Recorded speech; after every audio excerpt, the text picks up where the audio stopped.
Good afternoon, everyone, and welcome to the Drums webinar, Adventures in Storytelling in Association with Spreadfast. Storytelling, branded content, calling it what you want, is one of the hottest topics in our industry. So we thought the best way to explore this subject is to bring together probably some of the most forefront experts in content and branded storytelling, dig in a little bit to how brands, how marketers like yourself can use content and storytelling to get closer to your customers. So we're going to spend the next hour or so talking to our four experts from Team GB, from Ogilvy, from Spreadfast, and we're going to find out from them firsthand what makes a great branded content, a great storytelling experience. Tips, techniques, real world case studies, we'll have it all. We're going to have each speaker take about 7, 8, 9 minutes giving their take on this subject. Then I'm going to put questions to them. If you look at your screen, on the right-hand side, you'll see a little question box. Please enter questions throughout the next hour or so. We're going to pick the best and put them to our experts at the end of the 45 minutes or so. Plus, the end of last year, we ran stories on thedrum.com asking people to submit the questions they'd like to put to our experts. We had a huge response, so we picked some of the most interesting. I mean, they're all interesting, but we picked some of the most interesting, and we're going to put those to each speaker as we run through. So without further ado, I'm going to kick off and hand over to my first speaker. 8 minutes, Eb from Spreadfast. You've got 8 minutes. You can have 7 minutes, but please don't go to 10. So hand over to you. You take through our first section, and we'll come to Q&A after that. Remember, everyone listening, please give us your questions by entering on the text box on the right-hand side. So let's start. Thank you very much, Justin. Hello, I'm Eb Adieri. I'm an EMEA strategy director at Spreadfast. Essentially, that means I work with a lot of our customers and clients and help them understand how their storytelling strategy works with the technology they've got. What I'd like to talk about for the next 7, 8 minutes, hopefully no more than 10 minutes, is what I'm calling "Let Your Leitmotif Be Your Guide." For those people who are sort of musical aficionados, probably know what that means. But for those of you who aren't, I will give you a quick introduction into what is your leitmotif. I am not a music aficionado. I actually had to Google this when I found it out.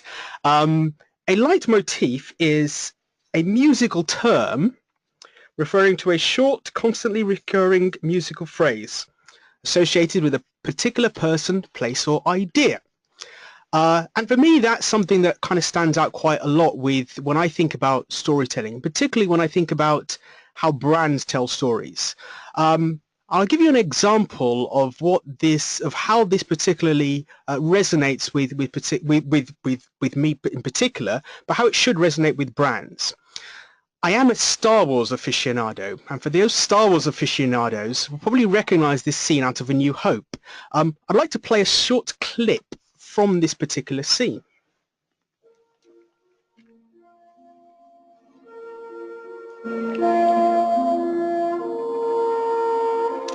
So what you're hearing here is what's called Luke's theme.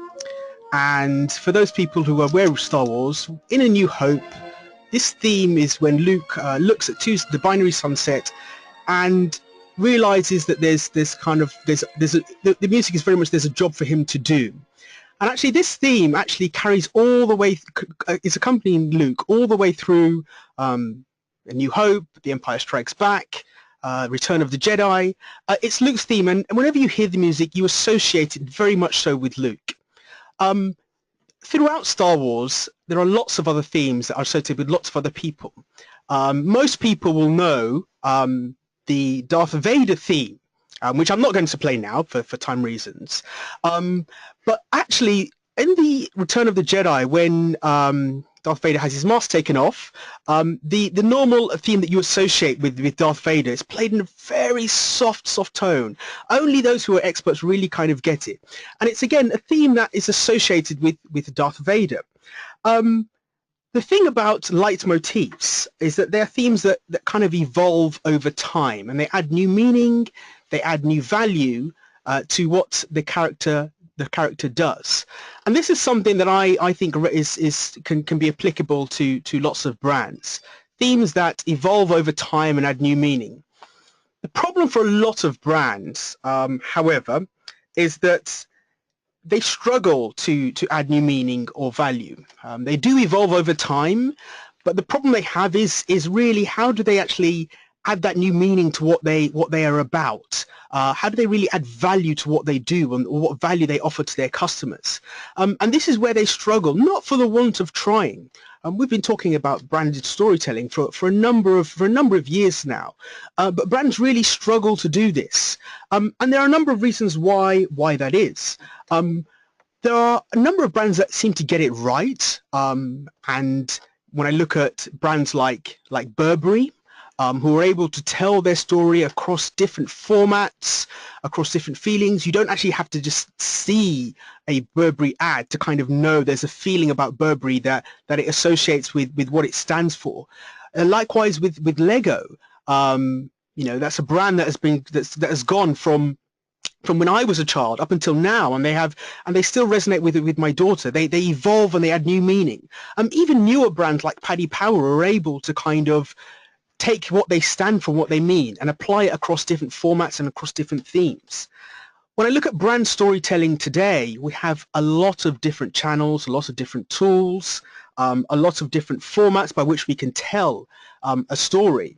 And this is partly why brands struggle to kind of evolve to add meaning. When I look at the different mechanisms that we've got, TV and mobile, and desktop, if we can still use that, and billboards and radio and print, and these are just some of the ones we use today, and we know that there are numerous ones that are evolving as we kind of go along. The problem is the way brands are composed, and when they put themselves together, there's lots of things that go on behind the scenes that brands today have to deal with. These are just the public-facing channels and platforms that we see. Behind the scenes, brands have a multitude of technology at their disposal. Some of it helpful, some of it designed to improve efficiency, some of it designed to tell stories. This is the problem that brands have. They have a sausage factory of technology by which they have to kind of deal with. There is so much going on to the beautiful content, the beautiful image that we have. And this is the problem that brands have, is getting their head around all this technology to help them tell their stories in ways that they want to. And this is not just within the marketing department. It actually affects all the ways that a brand touches upon its potential customers and its existing customers. Gartner released what they call a transit map, in which there is which looks like a tube map, but it's just an example of the different pieces of technology and the different things that brands have by which they can get their message out. And none of this stuff is what is seen by the outside world, but a lot of these tools and processes and systems are what brands need to actually get that story told in the modern age in a way that they want to, in a way that evolves and a way that evolves, that is designed to kind of add meaning and value. But they don't always get this right, not because they don't want to, but because they have a problem that they can't keep up with all the technology they have at their disposal. The Chief MarkTech blog have a very interesting slide that looks at how technology grows. And the growth of technology that we have at our disposal is an exponential growth, but organizations change at a logarithmic, if I say that right, rate. So organizations change slowly, effectively, whereas technology grows very, very quickly, which means that a lot of people's expectations shaped by technology is one thing, but brands don't necessarily have the capability or even have the desire at times to kind of meet that technology change. And what happens is the gap in the middle is where our expectations meet. And that's why we find brands don't add value, because we have expectations that technology gives us, but the organizations that use the technology don't necessarily meet that.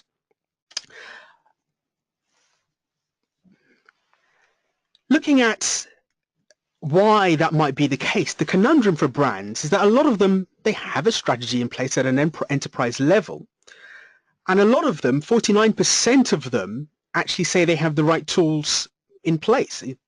I would argue that even is that's a little bit small, a little bit low. But the problem is that a lot of them, 3/4 of them from a survey from the Chief Marketech blog, found that 65% don't actually know how to use their technology properly. And this is a problem in that no one's actually running the tempo. No one decides what the tempo of how technology is used within organizations. So they have a lot of interest in using a lot of technology, but every department has their own views as to how they want a story to be told and what technology they have to kind of tell that story. That's where the problem lies. Part of the solution, we would say, is for organizations to have what we would call a storytelling operating system. And this is having systems in place that actually allow all parts of the organization to tell a story in a way that the brand wants to, but actually giving them the right tools and making sure that everyone is singing from the same hymn sheet. So whether that's a platform that allows you to kind of listen to what the cultural pulse of what's being said across your audience is, a way to plan that across all the different agencies, all the different departments, not just within marketing, but within customer services and customer care, to actually tell that story across all the different platforms that you have, as a way of engaging in the way people receive that story and want to respond to it, and how they analyze and report on what's being said. So you know the story that you're telling is actually the one that you want, that the audience wants to hear, and is the one that the brand kind of stands for. And this is the way we tell a lot of our customers and clients to kind of think about technology in the context of telling a story. But the other thing as well is looking at how this storytelling works across all the other platforms and all the other systems that you have in place. Technology isn't just something that should sit within one department within an organization. Neither should your brand story sit within one department. It's something that should be told across every touch point that you as a brand have. So just to kind of finish off, I just want to give 3 kind of takeaways. I'm sure my other panelists will have lots of other insights to kind of give you. But the first one is really to understand what is your brand leitmotif and how does it apply to the different platforms and networks that you're on? What does your brand really stand for, and what is the drumbeat of your brand? Understanding that is a good first step.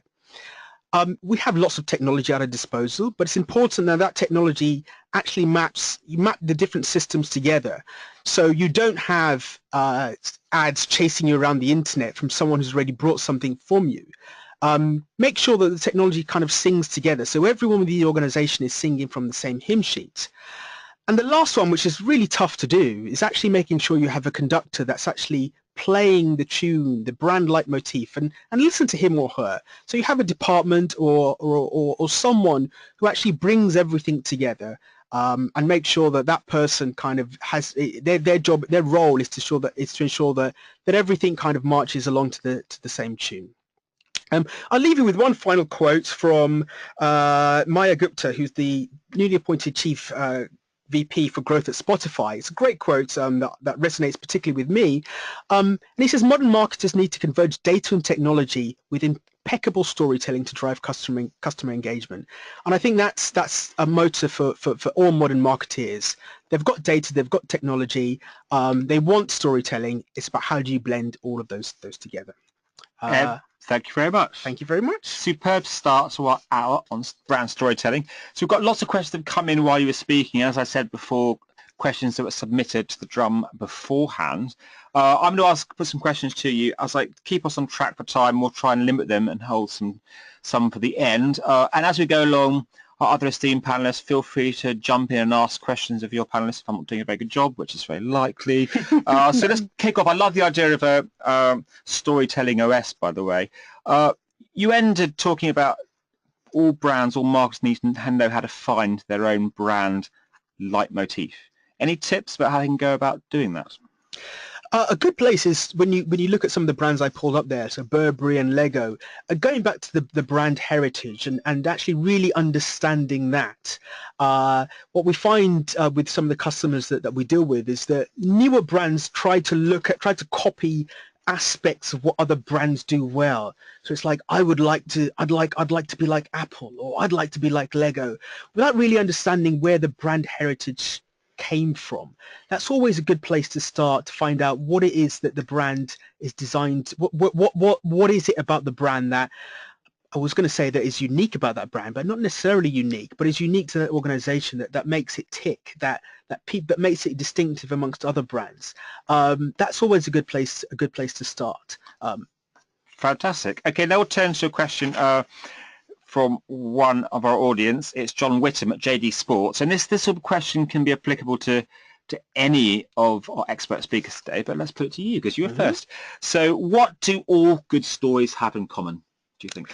Well, this is good stories have in common. I suppose this is an obvious answer, but a beginning, a middle, and an end. I would say all good stories have that. But the stories that really kind of captivate you is stories that have a little bit of conflict in them. Stories that really kind of capture that human aspect to sort of find resolution in that particular conflict. I for a while I always used to, when I used to advise brands, finding the villain in that particular instance, and I think all good stories have an element of villainy in there that has to be overcome. Is that not quite scary for most brands, trying to find the villain in themselves? It goes against it. It is very scary for most brands. Most brands do have a villain somewhere. Most industries have a villain somewhere, but a lot of brands are not always happy to kind of address what that villain is. But that's what makes a good story, in my opinion. Fantastic. Ed, thank you so much. Find the villain, everyone. So we'll come back to you at the end of the session, obviously, for more questions. But I'm going to hand over now to our next fantastic speaker. It's Jennifer Brett, who's Insights Manager at LinkedIn. Jennifer, over to you. Great. Thanks, Justin. Can you all hear me okay? Yeah, we can indeed. Perfect. Thank you. Yes, so I'm Jennifer. I work at LinkedIn, and I'm leading our Americas Insights team for the marketing solutions business there. I have been at LinkedIn for about 3.5 years, and I was mostly based in London. I just moved to New York a few months ago, so some exciting changes there. And the Insights team that I'm a part of, we work with LinkedIn's big data resources. We're responsible for delivering client-facing and external analysis. So this includes insights that support our customers' marketing strategies, their objectives, but we also work with our marketing and PR teams. We showcase the data externally. And the approach that I'm taking towards the experiments in storytelling is really around storytelling with data, because this is pretty much my day job. So we now do have the ability to collect and store huge amounts of data. It's enabled what we call the big data, a very overused concept, I think. But now the time has really come to show that we can actually do something useful with all this data. And I think it's fair to say that we are. There is definitely some great analysis and research taking place across so many businesses, across so many industries. But just as important as that analysis is how we actually communicate this data and the findings, so that it leads to some outcome or action. And this is what we really mean by saying we're going from data to an insight. It's involving moving from just showing people data to actually informing them, influencing a decision, leading to a change. It's what my team does at LinkedIn. It's why we're called Insights rather than like the generic data team. And I think this ability to actually communicate and analyze, it's really what I think about when I'm hiring and training on my team as well. And storytelling with data, it seems very topical. It seems a good time to be talking about this, because I think data is coming into so many roles and functions. I think if we look at the world of marketing, as it's just actually been referenced in the previous presentation, there's a lot of data and related skills that's a key part of planning campaigns, tracking leads, determining success, and so on. And we actually see that within LinkedIn's own data when we look at kind of in-demand skills for marketing. Actually, quite a lot of those growing or top skills that are in demand are data related. So I think it's really critical that people become more comfortable with telling a story with data, and this is going to become more relevant for roles far outside the world of analysts. So hopefully that does mean understanding some basic tips of storytelling with data will be pretty useful. So moving on to the next slide, I do want to touch on what we actually mean by data storytelling. Perhaps not too surprisingly, given that this is related to concepts like big data, there are not too many clear, comprehensive definitions. I did look at a few different versions, different definitions, and some common themes definitely stood out. So obviously we do begin with actually having some of the data and the analysis on that. But then it moves into the format by which it's going to be presented or communicated. And this can and usually does include visuals, which can be things like charts, infographics, dashboards, and so on. But crucially, it contains a narrative with the so what or an insight that can actually lead to an outcome.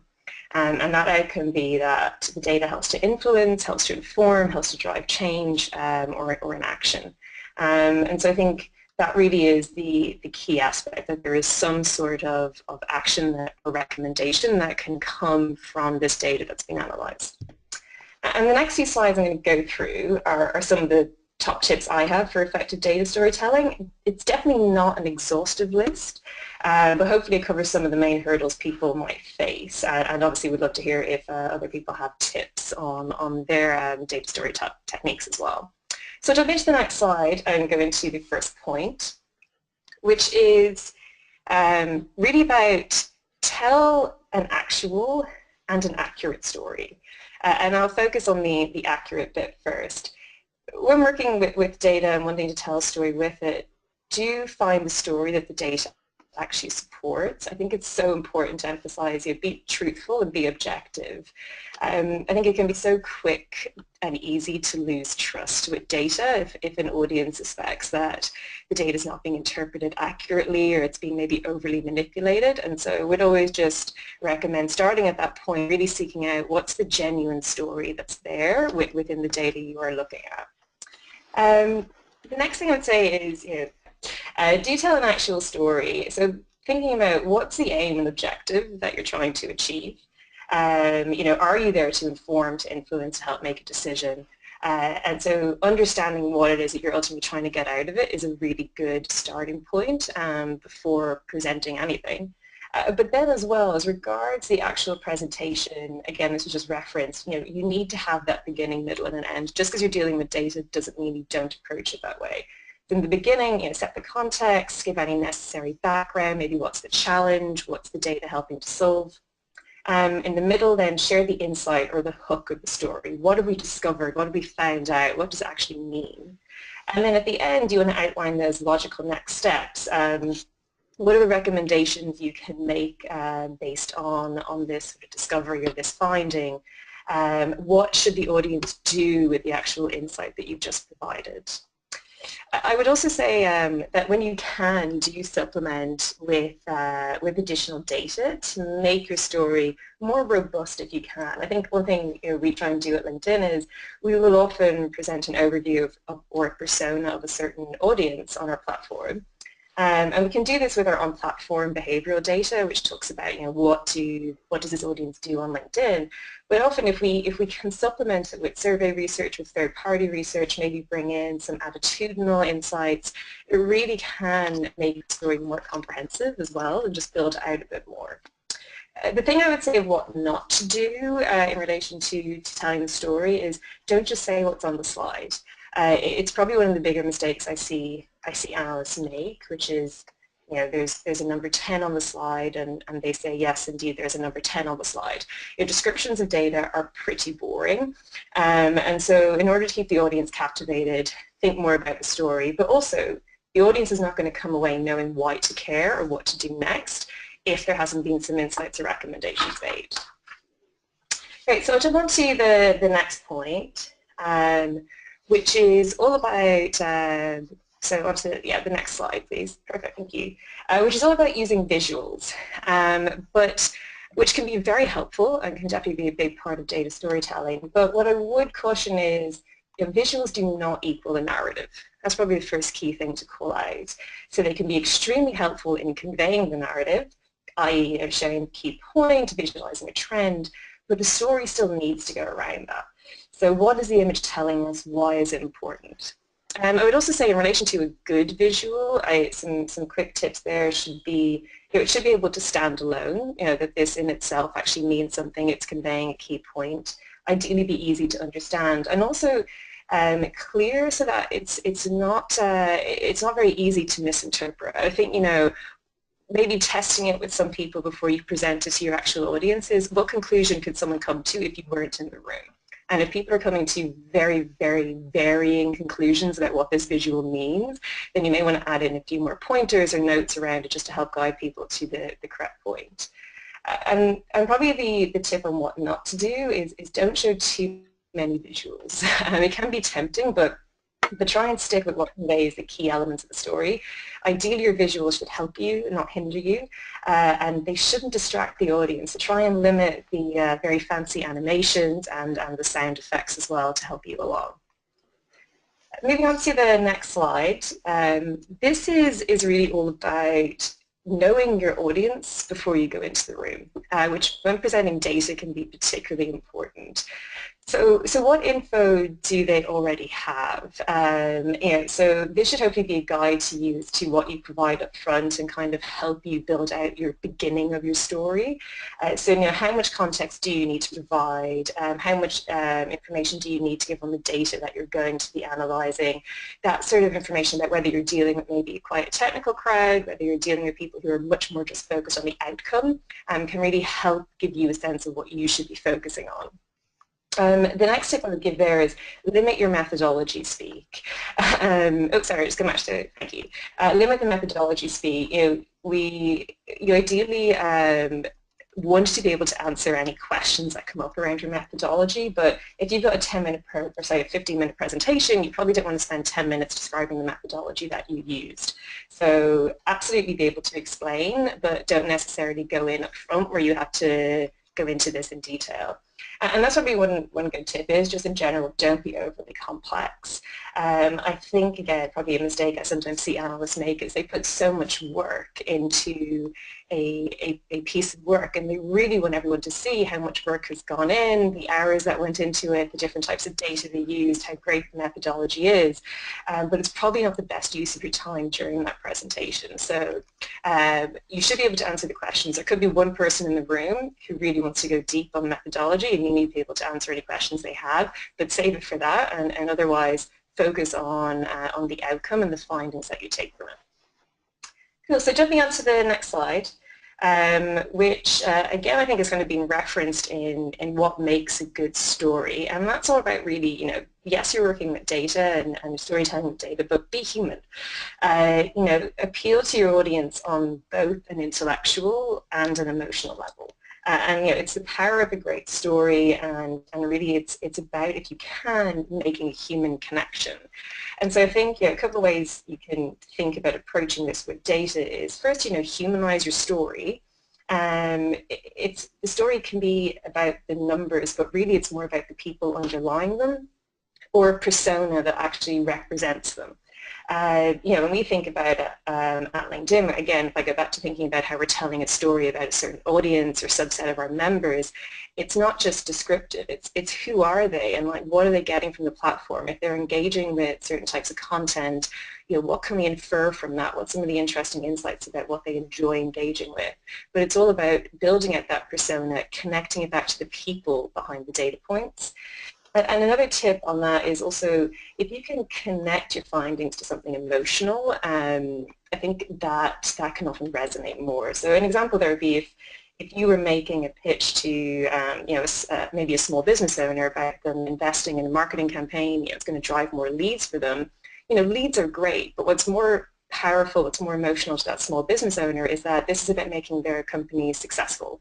It's about growth, it's about driving more revenue, it's about securing the long-term survival of the company, those things are much more powerful and going to resonate much more. And the only tip I would add on to that is don't forget about the actual data when you are bringing the human element into the story. I think one funny experience I had was working with a team where we were building out a persona, and I met with them to go over the presentation so far, and they told me a great story about what this person did, how they spent their day. Didn't include any data points. So while it sounded like he had a great day, it wasn't the most informative persona that I had ever been through. So definitely don't forget about including the data points as well and mapping those back to the human aspect of the story. Great, so I'm just going to move on to the next slide and finish up with a final point, which I've seen referenced a few times now, and that's this point of, does data kill creativity? The fact is we could probably have an entire webinar on this by itself, but I do think it's worth mentioning even briefly. So for me, data does not constrain creativity. If anything, it can enhance creativity by opening up new insights, new opportunities. So data can enable us to identify new trends, connections, causes that we otherwise wouldn't or couldn't see or know. And data visualization, which just touched on previously, it also opens up great ways to display information in wonderfully creative ways. And I think a great book that I've flipped through before is one that's kind of like dealing with the creative possibilities of visualizing data. It's called Information is Beautiful by David McCandless, and within that you see some of the really amazing ways that data can be visualized and how beautiful they actually are and creative. So I think the key takeaway there is just, if your role is focused on creativity, don't believe that data cannot help you or open up new opportunities for you. It certainly can. Great, so the next slide then is just a summary of some of the tips that I've gone through, and I'm happy to take any questions if there are. Thank you.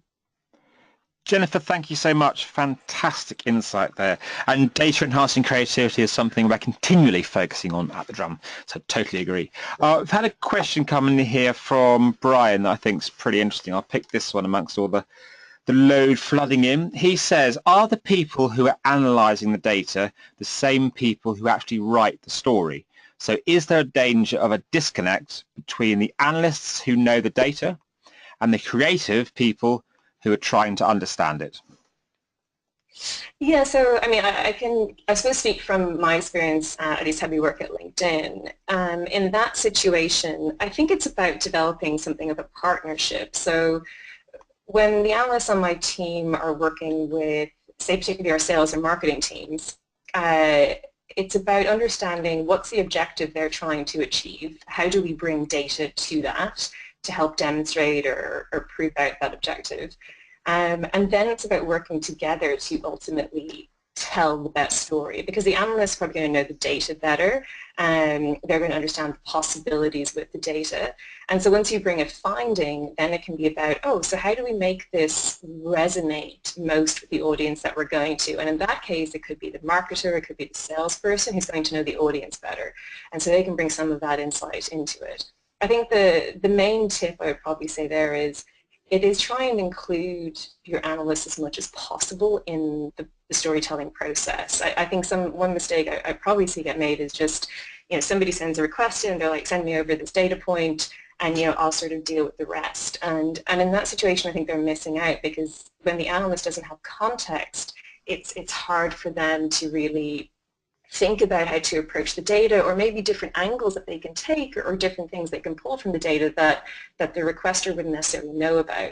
So I would say, analysts certainly have a role to play in the storytelling piece, and I think involving them in the process from the start is, for me, delivers great benefits, and I hope something that I see develop more within companies where analysts are looped in more and have the opportunity to work more closely with their internal partners to tell those great stories. Superb, Jennifer, thanks so much. And we had loads of questions like Matt from IdeaK to talk about how important is visual data to storytelling. I think you cover that really comprehensive in your presentation. And by the way, to our listeners, the decks, the overall deck containing everyone's presentation will be sent round from the completion of this webinar, so don't worry about that. So Jennifer, thank you so much. We'll come back to you obviously when we get to our Q&A session. Just quick pointer to everyone listening. Don't forget to give us your questions. We've got loads flooding in, but we will pick the best, and you could be the lucky winner. It's the question box on the right-hand side of your screen, so just type it in there. So now we turn to Leah Davis. She's head of marketing at Team GB, and going to take us through some of the amazingly powerful stories coming out of Team GB over recent times, and how you've used different platforms to get them to consumers. So Leah, over to you. Brilliant. Thank you, Justin.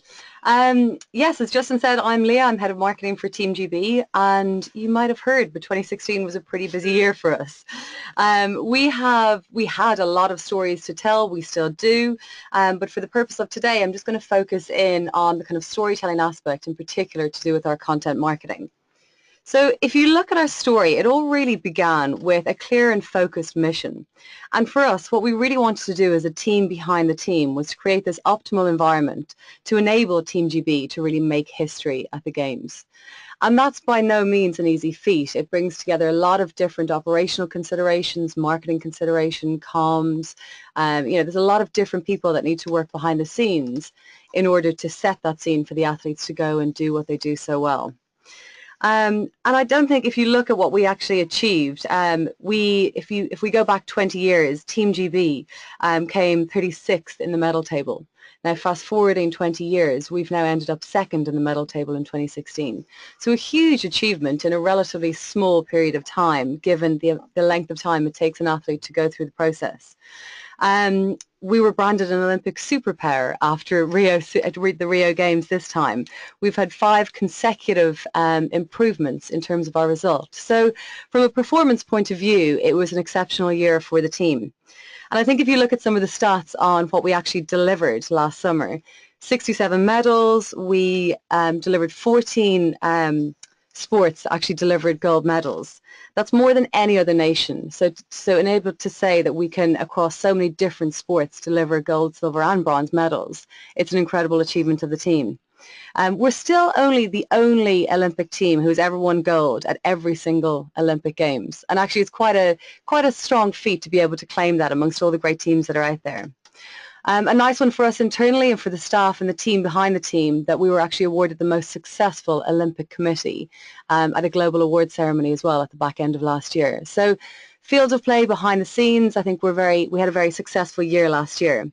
But if we bring it back to, well, how did it all come about? We had this incredibly successful London Games. I think most people hopefully were aware or participated or consumed some bit of content or engaged with the team back then. We then went on to have a very successful Winter Games at the Sochi Games. So for me, at the back end of 2014, what I really wanted to do was take a moment to just stop and evaluate and really do some old-fashioned research into what is Team GB as a brand? How do people engage with us? How do people see us? How can we best position ourselves going forward to be this aspirational modern British brand? And there was a whole host of information and learnings that we got from quite an in-depth piece of research that we did with Crow, our marketing partner. But there was 2 themes that really came out on top: the whole idea of togetherness and inspiration. So whenever people spoke about Team GB, they really felt that Team GB is something that can actually unite people, a country. If you look at sport in general, it's quite divisive. You pick a team, you pick a side, you pick some kind of element to compete against other people. Team GB is in quite a unique space insofar as that we not only unite 4 home nations, but we also unite sports fans across so many different sports.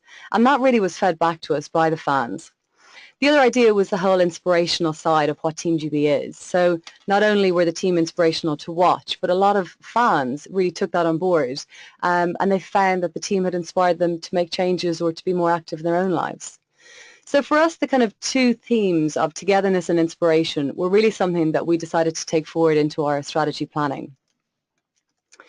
The other main thing that came about was really the whole notion of storytelling. So people told us they like togetherness, they feel that Team GB inspires, But they really wanted more from us was storytelling. So how can we tell them more about the athletes, whether that is their kind of field of play performance side, or actually whether it's what Tom Daly has for breakfast in the morning. How many calories does Jess Ennis need to consume in order to go and compete and win gold? So it was very much this kind of full breadth of information that our fans were craving. And storytelling came back again and again as to what our fans wanted more of. So when we sat down to really look at Rio, we said we'd build a content strategy around a concept that really allowed the fans to get closer to the team. And together with H&K, our PR agency on this, we came up with this theme, this kind of content strategy of Take Me Closer. So for us, Take Me Closer was all about allowing fans to come on this inside track with our athletes. We wanted to deliver a digital strategy that was very much focused on engaging relevant storytelling moments that actually brought the fan closer to the team. Every medal, every moment, every breaking story, we brought our fans on the journey with us. So whether that was from Snapchat takeovers or behind the scenes on Facebook or Instagram, Facebook Live interviews, we really wanted to be that kind of central point that our fans could come to us and really feel like they were getting this inside track. So what do we need in order to tell a story? Well, we started off by looking at who are our storytellers. And I think it won't be, it's not an obvious, or it is an obvious one to look at the team and actually say, you know, the key storytellers were the athletes themselves. So we had 366 athletes compete as part of the team during Rio. So what we wanted to do was work with them to tell the story from the heart of the team. So whilst our athletes were in Rio, they were still engaging a nation of fans that were over 6,000 kilometers away at home. Other than the main athletes, there was also our Olympic legends. So looking at retired Olympic legends who still work with us and still support the team, we put together a whole host of athlete ambassadors. And the idea of the athlete ambassadors was twofold, really. First, from a marketing point of view, to really help drive that message and drive the fact that we want the nation to reignite that spark that they had during 2012 and during 2014. And to really get behind the team. You know, it does make a difference. A lot of our athletes who were competing in Rio had competed in London, and you know, they felt that real power of home advantage. So how could we recreate that for a games that was so far away? The other role of the athlete ambassadors was much more of an internal piece, and how can we use the power of their stories and of their experience to inspire the athletes that were going ahead to compete in Rio? So even knowing, you know, listening to Chris Hoy talk about what it's like when you first walk into the Olympic Village and feel this sense of, I'm here, and you know, what do I do? How do I stay focused? Learning from their experiences really helped the 2016 competing athletes. We also had a range of celebrity ambassadors that came on board to help us. And the idea with the celebrity ambassadors was we really wanted to put together a whole host of famous faces from TV, music, radio, film, and YouTube to really get together to rally the nation to show their support for Team GB. And for us, this was really about trying to reach an audience that aren't necessarily sports fans. So how do we engage with a group of fans who won't necessarily be tuning into BBC and watching what's happening with Team GB, but how can we convert them into being event fans so that once every 2 years they will come together to support Team GB? This program was hugely successful for us in terms of the fact that we tapped into mainstream media and delivered a story about Team GB in a slightly unexpected place. So where you've got Ali A as a YouTuber, Edith Bowman as a radio presenter, Gethin Jones as a TV personality, when you have these people talk about Team GB in their own circles and in their own kind of universe, it really helped us to tap into driving new audiences for the team. In a similar way, we actually, for the first time, worked with a lot of YouTubers and key influencers from the online world. So the idea here was that we would use influential voices to tap into that non-sporting audiences that the celebrity ambassadors helped us to do. And what worked really well for us here is that the whole concept of Take Me Closer was really driven via our influencers' own channels where their fans were at. So it's not necessarily where Team GB fans were at, but it allowed us to talk about the team in a credible space and via a credible voice. So it was all about being where their fans are. If you look at we had 8 influencers that we worked with. Their combined reach was 1.1 million. So modest in terms of TV audiences, but actually if you look at the level of engagement that their fans have, we were dealing with a highly engaged audience via their teams of fans. The other storytellers, from our point of view, were really looking at our sponsors. So our partners that work with Team GB, and there's a whole host of stories I could get into here, but working with the commercial team, our sponsors really developed their own marketing and activation strategies, and every single one of these activation campaigns told their own stories. So whether it was from Nissan, who were doing the kind of behind-the-scenes prank videos on athletes, which was obviously the much more light-hearted, fun side of things, through to DFS, who created this kind of home from home in Rio and challenged fans and athletes alike to a flip-it challenge. So it was frivolous and fun and engaging, not necessarily hardcore sports reporting, but it's what really engages our fans. So once we knew who our storytellers were, we put together our whole strategy of looking at games time. How can we really drive the best value and the best levels of engagement with our fans? And there's 5 key insights or learnings that I feel that we had from games time. The first was to have a targeted channel strategy. So we had a lot of stories to tell and we had a lot of channels to tell those stories in. But how can we best divide up our content and our stories to really maximize our impact across channels? So we looked at our Twitter feed in the first case, and Twitter was all about real-time updates, from medal alerts and breaking news to actually what's happening next and who's competing next. So it was a lot of kind of informative, quick-fire responses and information. Facebook for us was all about, it was our hub of content for the, it was our hub for the best content throughout the games. Video played the key part to play across Facebook. Facebook Live was a new initiative that we partnered with Facebook UK on, and we actually built a booth in the Team GB headquarters out in Rio. So after every athlete medalled, they came through the Team GB booth and they spoke to us. They didn't speak to us necessarily about the kind of hardcore performance side of what they do. It was more getting to know the athlete, letting them relax and actually understanding how they felt in that moment in time. So knowing what story to tell in which medium was key for us. Instagram was very much all about our most iconic imagery showing throughout the games. We worked with Snapchat, which was all about the exclusive behind the scenes insight and content for what was happening with the athletes. So Snapchat was mostly based on athlete takeovers. So we somewhat bravely handed over our Snapchat channel to a number of our athletes who actually really gave fan that insight on Take Me Closer. Whether it was behind the scenes tours of the athlete village or what it was like in the athlete lounge, through to general life in Rio, what it was like going for a run in the local training center. For us, Games Time really delivered results across all of these channels. The fact that we were posting more frequently really capitalized on the heightened interest, and that ensured that we met these unprecedented levels of kind of fan engagement. So our overall reach on Facebook was 502 million, which sounds like this ridiculous number. But it was, and when you actually look at the analytics behind the level and volume of people that we reached, it was incredible what social media allowed us to do and how engaged our fans were on that.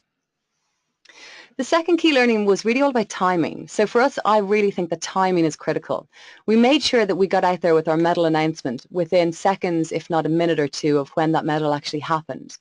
That allowed fans to really rely on the Team GB channels as a place to go to understand what was going on and what was happening in Rio. We had a Team GB app, which was all the latest news and competition schedules. And we also worked with a number of partners. Ocean Outdoor is a good example of this. After every medal win, we had that breaking news announcement across nearly 100 screens nationwide. So this was a good example of how social media was linking to traditional or to digital out-of-home media.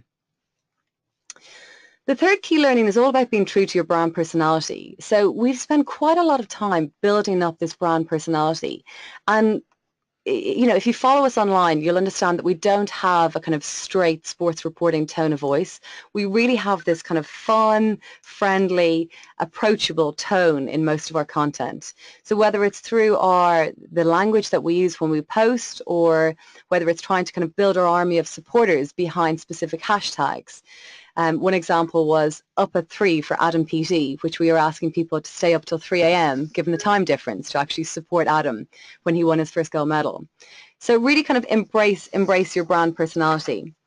And that goes back to a point that Ed made earlier on around heritage. You know, we do have this really rich heritage in what Team GB is.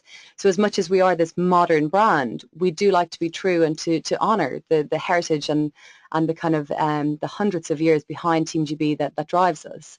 So the kit was developed with this specific coat of arms in mind, and that was developed by the British College of Arms, which was all about telling the story about Team GB. The coat of arms symbolised the 4 home nations coming together as one. So as much as we talk about kind of modern engagement, it was nice to hark back to our heritage as well. The fourth key point was all about uniting a nation. So how can we bring fans and athletes together? And there was a lot that we did to deliver on this, but one example was the official fans item. So we created these Team GB Bahia bands, which are a Brazilian, a Bahia band is traditionally a Brazilian wishing bracelet, and it's meant to bring good luck and good fortune. We had all of our athletes wearing Bahia bands, which carried public messages of support on them, but we also had all of our fans trying to encourage them to wear Bahia bands also. So you had this nice kind of unity of fans and athletes wearing Bahia bands in support of one another. Another example of how we try to unite a nation is to really bring our fans on this journey with us via the club. So every day during the games we sent out a Team GB email, amongst other things, which allowed our fans to see this kind of unique behind the scenes content. We sent over 4 million emails at games time. And we're a relatively small team, so this for us was a huge program, but it was something that really drove new levels of engagement for us.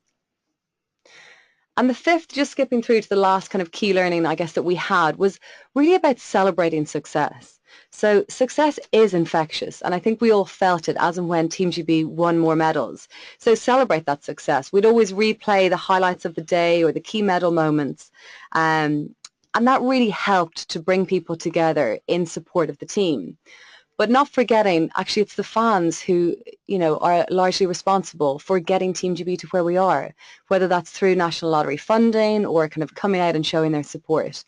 So for every medal win that we supported, we also celebrated the fans that drove the team behind that as well. So in summary, I think it's really, you know, we talk a lot about how do you quantify storytelling and the value of branded content. And for us, you know, it goes back to where I started in terms of looking at that brand metrics and how do we measure the value of a brand. And post-games, we did a lot of research to see how well did our content strategy and did our marketing campaign perform at games time. And looking at some of the kind of key line or some of the top line numbers that we had, 8 out of 10 people saw some level of engagement with Team GB during the games. So it's incredible to think that 80% of the population actually actively did something to show their support of the games. 1 in 5 said they're now more active as a result of the games.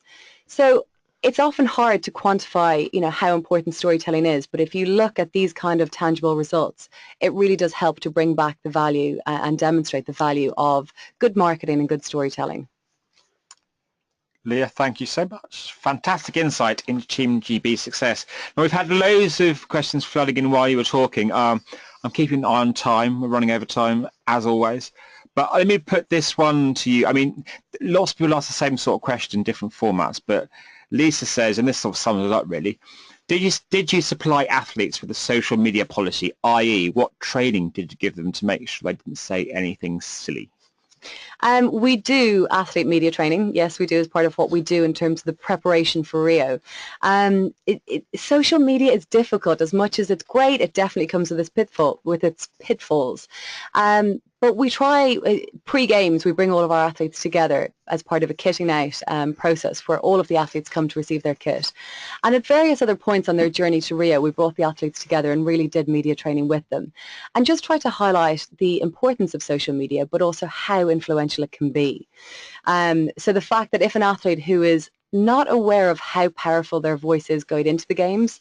Suddenly they win a medal and suddenly they have millions of fans. So we just try and educate them to the power of social media and make them ensure that they're responsible with how they're posting.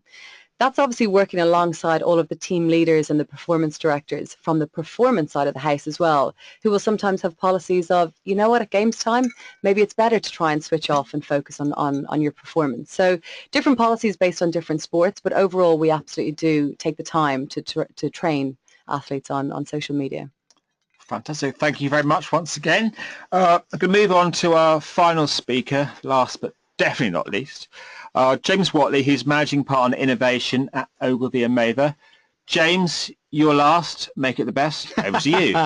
Thank you, Justin. By the way, everyone else, fantastic presentations so far. Really enjoyable. Thank you very much. Thank you. You're welcome. Didn't have to pay you. Yeah, no, you owe me a beer. I know.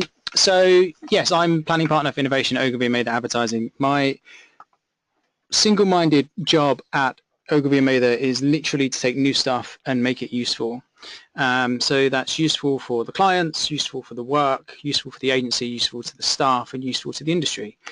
Hence me sitting here today and being in your ears right now.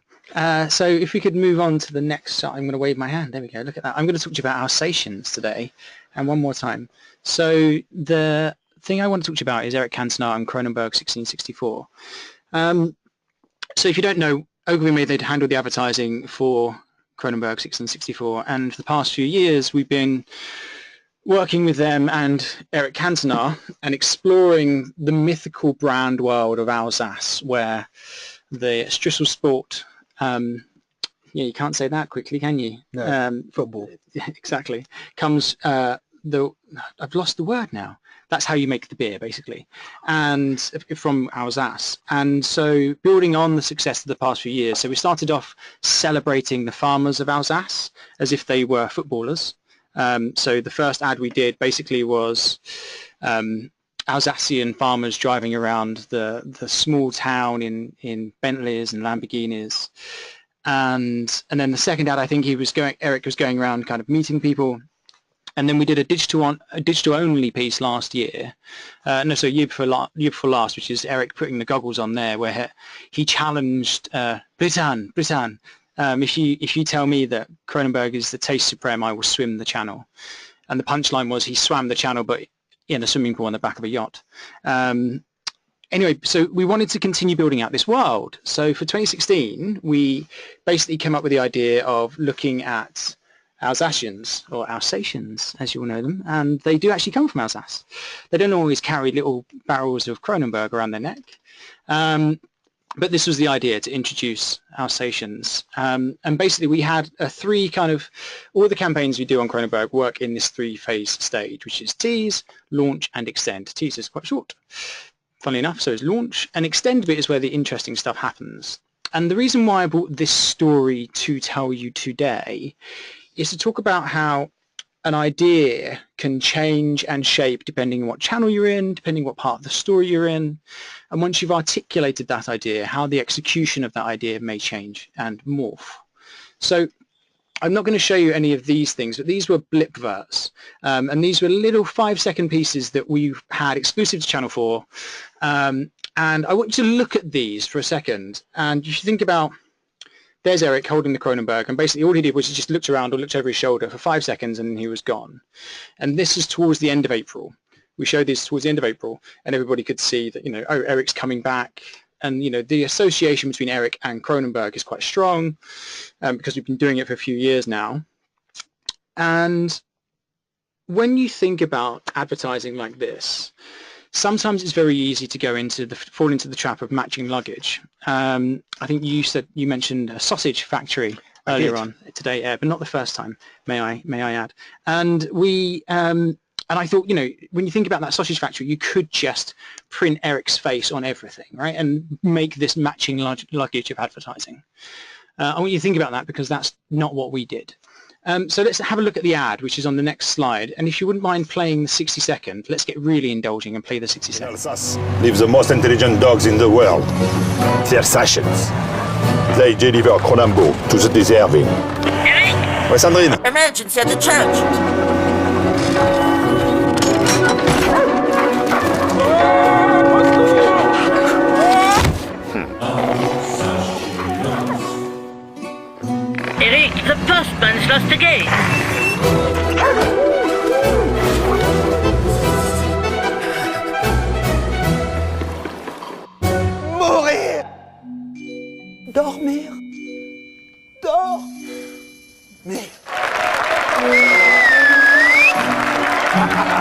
best friends, delivering one of man's greatest achievements.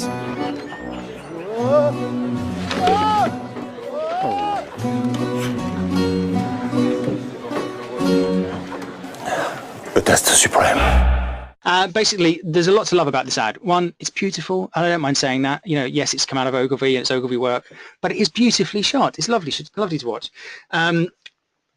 Just to cast our mind out of this a little bit, at the end of last year, my colleague Marshall Manson and I, we wrote the yearly Ogilvy Trends deck, which looks at the key digital trends for 2017. And one of the things we talked about was the video evolution, how video is continuing to grow and grow and grow, and how 2017, irrespective of what your budget is, and what channels you use, it is the year to start loving video. And we, in the takeaways, in that section, we talked about, you know, if you're shooting an ad, get as much content as you can. If you're, you know, because all of these people that you've got in that ad, they're yours for that day or for those 2 days you're shooting that ad, and you're going to lose this opportunity. So make sure you've got your contracts in place or your scripts in place and so on, because the characters that you can see on the slide in front of you all were in that 60-second ad. And, you know, we created these short films. So could you push play on the chap in the snow on the top left? Really, really subtle thing. Bottom left, nothing's going to happen. Okay, well, never mind. Well, he shivers and then he sips his Kronenberg and he's very happy, right? It's very, very short and it's lovely and it's visual, right? It's funny. So if we go to the next one, which is great, you know, we've got more here, which is around reactive, and each time we're moving on through the timeline. So we started off with our Blipverts in April. The hero spots, a 60-second happened in May. The character content was May, June. This reactive content was June, July, and August. Will the Wimbledon one play? Come on. There we go. It's just a little bit of really, really simple. Really simple. And that was a GIF that we created for different channels. So you think about the Alsatians, you associate them with Kronenberg, it's Wimbledon, and it's the same shot just with tennis balls flying around. It's really simple.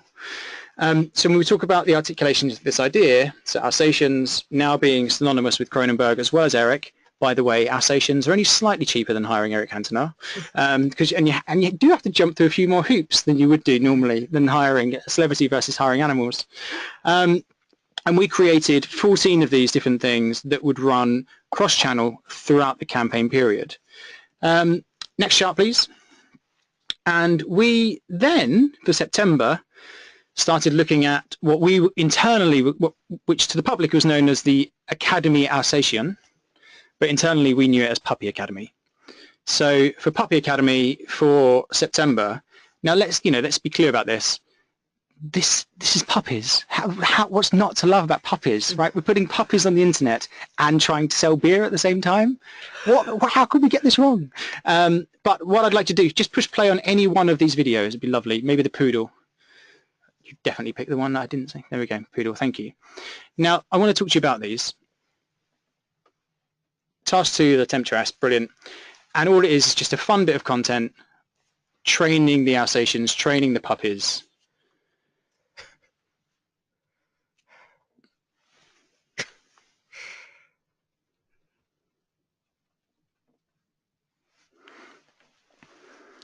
Now, what can I tell you about that content? First of all, it's square, right? It's on Facebook, so therefore it has to be square. I don't know if you missed it, but at the start of last year, BuzzFeed said that when they changed all their video to square video for the proper tasty stuff, they saw an increase in their video through rate by about 12.5%, simply because, and for the benefit of the people in the room, people were too lazy to move their phone from portrait to landscape. So all the videos were square, and of course most videos play in silent on Facebook, so all of those videos had interstitials or had subtitles where necessary. So again, changing the content for the channel, introducing new elements and so on. And then finally on the next chart, we put out a competition for, and I think that video should play on the bottom right, put out a competition for people to get involved with their own animals. So literally just asking people to get involved. Could your dog be an honorary Alsatian? Send us your dog in action, and you might win a Kronenberg collar for your dog. that was huge, right? This is all good. So far, brilliant content. James, you're using puppies, you're trying to sell beer, and you've got Eric Cantona. What, surely this must go really well. Should we talk about some results? Okay, let's talk about some results. So next chart, and then the next one, be amazing. So the Millward Brown top line for the link tests, 97th percentile for impact, 95th percentile for humor, 93rd percentile for distinctiveness in category. They're not to be sniffed at. Sales, crucially the most important thing, 19% lift in value sales and 28% in volume.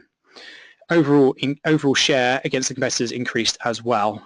And then finally, which I think is actually worth pointing out, and I added this in literally just this morning because I only found out this morning, the first Puppy Academy content was launched as a Facebook Canvas ad, and Facebook Canvas ads are still relatively new. People are still experimenting with them. This reached 2.2 million uniques, which is basically 30% of our overall audience, and reduced our cost per click by about 60%, so it was worth the experiment. So yeah, I hope that's an interesting journey through storytelling for the Alsatians of Alsace. Absolutely fantastic, James. Thank you so much. You're very welcome. Again, loads of questions coming in now. We're reaching, normally I'd say we're finished, goodbye everyone, but I've got so many experts crammed into this small studio in Soho. I'll go over a little bit. So we're going to run 10 minutes over. So if you're really bored, you can switch off now, but you won't be. So you'll keep listening. So as I say, I've got loads of questions. I want to pick some of the best here. This is a question out to the whole room. And I guess we'll start with this one because we're ending with James. And the question is, and it's from Martha, and it's, what's the biggest challenge with social storytelling? So this can be out to anyone. Maybe Jennifer, start with you for a different take. LinkedIn coming straight after James. But what's the one biggest challenge with social storytelling? And let's hear from everyone else. Me or Jennifer? It's you. You're talking. Me. Okay, fine. Just checking. One of the challenges, and I use past tense, one of the challenges has been understanding sequential storytelling fully.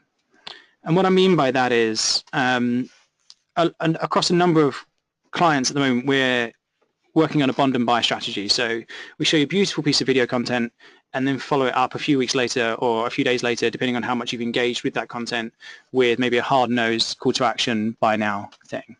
And, that's fairly simple. Bond and buy isn't, a groundbreaking strategy. But the unpicking of that and using that in sequential storytelling, so knowing that you've watched chapter 1 and 2 of this story that I've shown you means I can show you chapter 3. So that, getting your head around that technology comes back to the Mayor Gupta quote that you mentioned earlier, Eb, around, the convergence of technology and data. But having that, being able to use that properly in getting your creatives on board with that is really a challenge, and it's a great creative challenge in that. Is that a good enough answer for you, Mr. Pierce? That's a great answer. Thank you very much. Who else wants to take that? I'm looking at you, Leah. Yeah, we've got a bit of an answer on this. I guess for us, the biggest challenge in storytelling from a Team GB point of view is almost also answered by storytelling. So our challenge is how do we keep relevant, and how do we have stories to tell throughout the year? So not just at the winter games, the summer games, or any of the youth festivals. How do we ensure that we're engaging our fans on an ongoing basis? And the answer to that is bring fans on this journey with us outside of a games time period as well. So tell our fans about the training, the preparation, the Valentine's Day plans, the lifestyle content around some of our athletes as well. People are still really interested in that. So branch out from the kind of core sports reporting angle and allow fans to kind of come on this journey with us outside of a games time period as well. So that's kind of how we answered the challenge that we always have. Superb. Jennifer or Eb, any thoughts from you? Sure. I think a challenge, I would say, on the social storytelling front for brands, I think is restraint, which is to not be tempted into trying to tell all of your stories in every single channel that you possibly have to hand. I think it's very easy with the multitude of features that a lot of the social networks have out to think, oh my God, we have to tell everything through Canvas or everything through Instagram stories. I think internally just having that restraint, I think that in itself is a big challenge. Fantastic. Jennifer, thoughts from you? Yeah, I think touching on what's already been said there, I think they're very valid points, and probably what I would add on to it is just that you will obviously want your marketing and media campaigns to be consistent across different channels, but it's also recognizing that social does need its own strategy and approach as well. And I think particularly when it comes to storytelling, obviously one of the key things and one of the advantages about social is the ability to actually engage and interact with your audience, with your customers, and so you want to factor that into your storytelling as well. So how do you frame it in a way where maybe there's opportunities to get input, to have people respond to questions, and actually make it more of a conversation that goes on after the story, and leveraging the fact that social is a great medium to do that. Fantastic. Thank you, Jennifer. Okay, go on to a question here from Charles at Camelot. Now, this is a question that may sound silly, bearing in mind everything we've just been talking about, but I guess what the question means is how can you really truly marry storytelling, the art of telling stories, to the hard commercial business of selling stuff? He says, are brands ever going to be able to authentically build a sales proposition into storytelling? Lots of laughter here in the studio. I'm frowning. It's kind of unfair asking it because we've answered it, but but genuinely across at least 3 clients that I'm working on right now, the bond and buy strategy is reaping huge returns of investment that we're seeing week in, week out, and we've got very, very smart paid social media experts on the team who are monitoring, the cost per click as we go through, so we're constantly getting the best rates as we're bidding, and we're ensuring that we are consistently reviewing the audiences that the sales messages are targeted at, and those sales messages change depending on what part of the story you're involved in or whether or not you looked at the story at all. Fantastic. Jennifer, Eb, any thoughts from you? Obviously very applicable to both of you. I think building in yes, it is. To answer James, the issue is what does the sales proposition look like? I think a lot of people have it in their heads what a sales proposition has typically looked like. That's different now, and it's like how can you make that proposition of value to the people you're kind of selling to. So absolutely, if you have a good enough story to tell, you can build in a sales proposition, a strong call to action that doesn't feel like you're selling stuff in Dalston Market. Fantastic. Nothing wrong with Dalston Market. Well, nothing at all. I've been in Dalston for a long time. James loves it, so that's fine. Yeah. Okay, we're going to go over a few more. I can see from my online stats the audience is hanging with us. So let's go for a few more. And this is one from Josh. And he asked, what are the 3 things brands fail at when storytelling? Obviously, no one in this room would fail at anything. What are the 3 things you see, the 3 pitfalls that brands and marketers could fall into? Because I'm looking at you, I'm going to say Leah. Yes, I think, really good question, and a lot of people ask this question. I think the first thing that people or that brands might tend to try to do is just do too much. And, James mentioned it earlier on about, trying to get across all their messages across all channels. So back to, the point that I made earlier on about having a targeted channel strategy and sticking with that. I think that's really important. I think the second thing is probably not building content or the idea based on a core insight. And I think that's where you have to strip it all back and go back to what does your brand stand for? Why are people engaged with you? And really kind of remembering that and trying to declutter everything else from your marketing plan and going back to that core proposition is always important. And I think the third thing is probably something around not knowing or asking what your audience or your fans want. So, be really single-minded as to why that fan is on that channel or that medium at that time, wanting to engage with you. And you know what? If you don't know, just ask. We tend to do a lot where we kind of put out various scenarios or we ask our fans for what they do want or what they'd like to hear more of. So use that kind of two-way conversation to help shape your strategies. Thank you so much. Jennifer, the same question to you. What 3 things do you see brands failing at? What are your 3 pitfalls to avoid? So I would probably say some tips I have. One is, thinking just about a story that you can tell, that you have almost like the authority or the capacity to tell. I think somebody mentioned it in relation to, some great brands like Burberry, because they go back to their heritage. There is something there that they're drawing on that is very much tied to the brand. And so I think it's thinking about what's the space that you can sort of authentically operate in and tell a legitimate story around. I think sometimes that could be an area where brands don't think through that well enough. Another one is probably get different perspectives on the story that you want to tell, because sometimes you may think a story is going across a certain way, but people coming from different backgrounds, different viewpoints may interpret something differently. The story may mean something different to them. So I'd always say test and get a lot of opinions in. And then the final thing I think about is probably having brands not having their content kind of ready to go and having it, again, tested, high quality, a good variety of the content to suit different mediums, but having that content strategy nailed down in order for you to effectively tell the story and distribute the story, having that ready to go is pretty critical. Jennifer, superb. Okay, now I could sit here all afternoon talking to these amazing people, but we might get kicked out of the studio soon. So I'm going to have one last question here.